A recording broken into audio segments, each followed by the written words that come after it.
Guys இப்போ பார்த்தீங்கன்னா, நம்ப லியோ 2 படத்த பத்தி ஒரு செமையான அப்டேட் கெடைச்சிருக்கு. ஸோ மெயினா பார்த்தீங்கன்னா, இப்போ வந்து சிக்மா படத்துடைய அந்த ரிலீஸ் அப்படின்றது அக்டோபர் 2 வச்சிருக்காங்க. ஸோ இந்த அக்டோபர் 2 வந்து எப்படியாவது நம்ப ஜாக்சன் சஞ்சய் அவர்கள் சிக்மா படத்த தளபதி அவர்கள பார்க்க வச்சிரணும் அப்படின்ற மாரி ஒரு பக்கம் அவரு ஒரு பக்கம் வெயிட்டிங்ல இருக்காரு. அதே சேம் டைம் பார்த்தீங்கன்னா, நம்ப லோகேஷ் கனகராஜ் அவர்கள் வந்து தளபதி அவர்கள மீட் பண்ணி அந்த ஸ்டோரிய வந்து ஃபுல்லா சொல்லணும். பவுண்டட் ஸ்கிரிப்ட்ட ஃபுல்லா சொல்லணும் அப்படின்ற மாரி அவரோட அப்பாயின்ட்மென்ட்க்கு ஒரு பக்கம் வெயிட் பண்ணிட்டு இருக்காரு. பட் இப்போதைக்கு பார்த்தீங்கன்னா, நம்ப லோக்கி அவர்களுக்கு வந்து நம்ம தளபதிய மீட் பண்ற வாய்ப்பு மட்டும் தான் கெடைச்சிருக்கே தவிர, இன்னும் பார்த்தீங்கன்னா பெரிய அளவுல எந்த ஒரு வாய்ப்புமே வந்து லோக்கி அவர்கள் கிடைக்கல. பட் ஆனா சான்ஸ் கிடைச்சு ஒரு நாள் வந்து கண்டிப்பா அந்த கால் ஷீட்டுக்கான அப்டேட் கிடைச்சுச்சு அப்படின்னா, கண்டிப்பா வந்து நம்ப லோக்கி அவர்கள் தளபதி அவர்கள மீட் பண்ணி ஃபுல் பவுண்டடியுமே வந்து சொல்லப் போறாரு. அப்புறமா தான் சொல்றாங்க. அந்த அளவுக்கு இப்ப ஸ்கிரிப்ட்ட ரெடி பண்ணி வச்சுட்டு லோக்கி அவர்கள் பயங்கர ரெடியா இருக்காரு.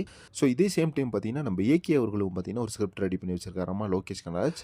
பட் அதே மாதிரி பார்த்தீங்கன்னா, நம்ம ஏகே அவர்கள் இப்ப டேர் டெவில் படத்த கம்ப்ளீட் பண்ணி முடிச்சுட்டு அடுத்து நம்ம லோக்கிட்ட கதை கேட்க ஓகேவா இருந்தார் அப்படின்னா, லோக்கி அவர்கள் பார்த்தீங்கன்னா அடுத்து அல்லு அர்ஜுனா ப்ராஜெக்ட்ட முடிச்சுட்டு ஸ்ட்ரெயிட்டா ஏகேவோட ப்ராஜெக்ட்ல ஜாயிண்ட் ஆகுற வாய்ப்பு அதிகமா இருக்குது. ஸோ அதே சேம் டைம் பார்த்தீங்கன்னா, நம்ம எல்லாருமே எதிர்பார்த்துட்டு இருக்கக்கூடிய நம்ப லியோ 2 படமும் பார்த்தீங்கன்னா, நெக்ஸ்ட் இயர் கண்டிப்பா வந்து தொடங்குறதுக்கான வாய்ப்பு அதிகமா இருக்கு அப்படின்னு சொல்லலாம். ஸோ ஏன்னா பார்த்தீங்கன்னா, கண்டிப்பா தளபதி அவர்கள் ஒரு பக்கம் முதலமைச்சரா இருந்தாலும், இன்னொரு பக்கம் நம்ப தளபதி ஃபேன்ஸ் எல்லாருமே வந்து எப்படியாவது அவர் ஒரு படத்துல நடிக்கணும் அப்படின்ற மாரி தான் எதிர்பார்ப்போம். ஸோ அந்த அளவுக்கு ஒரு கதைய பார்த்தீங்கன்னா, நம்ம லோக்கி அவர்கள் இப்போ மிரட்டுற அளவுக்கு ரெடி பண்ணி வச்சிருக்காரு. அதுலயும் பார்த்தீங்கன்னா, லியோ முதல் பாகம் அப்படின்றது ஒரு மிகப்பெரிய வசூல் வந்து குடுத்துச்சு. பட் படத்தோட ரிவ்யூ அப்படின்றது பார்த்தீங்கன்னா, செகண்ட் ஹால்ஃப் வந்து கொஞ்சம் சுமாரா தான் இருந்துச்சு அப்புறமா சொன்னாங்க. பட் ஆனா இப்போ வரக்கூடிய இந்த லியோ 2 அப்படின்றது ஃபுல்லாவே வந்து நம்ம லோக்கியோட ஸ்கிரிப்ட் எல்சியூக்குள்ள வருது அப்படின்றதுனால இந்த படத்து மேல எக்ஸ்பெக்டேஷன் எல்லாத்துக்குமே பயங்கரமா கிளம்புது. கண்டிப்பா வந்து தளபதி 70 அப்படின்றதுல லியோ 2 வரும் அப்படின்ற மாதிரி எல்லாருமே பார்த்தீங்கன்னா படிச்சு சொல்லிட்டு இருக்காங்க. மூவி ட்ராக்கர்ஸ்ல இருந்து எல்லாருமே. ஸோ சீக்கிரமான இதுக்கான ஒரு வெறித்தனமான அப்டேட் வந்து எதிர்பார்க்கலாம்னு நினைக்கிறேன். ஸோ இத பத்தி உங்க ஒப்பீனியன் என்ன அப்படின்றத மறக்காம கமெண்ட் பாக்ஸ்ல மென்ஷன் பண்ணிருங்க. சினிமா ரிலேட்டடான இன்ட்ரெஸ்டிங்கான தகவல், அதே மாதிரி பாலிடிக்ஸ் ரிலேட்டடான இன்ட்ரெஸ்டிங்கான தகவல். ஸோ நம்ம தளபதியை பத்தின அப்டேட்ஸ்க்கு சேனலை மறக்காம சப்ஸ்கிரைப் பண்ணிருங்க.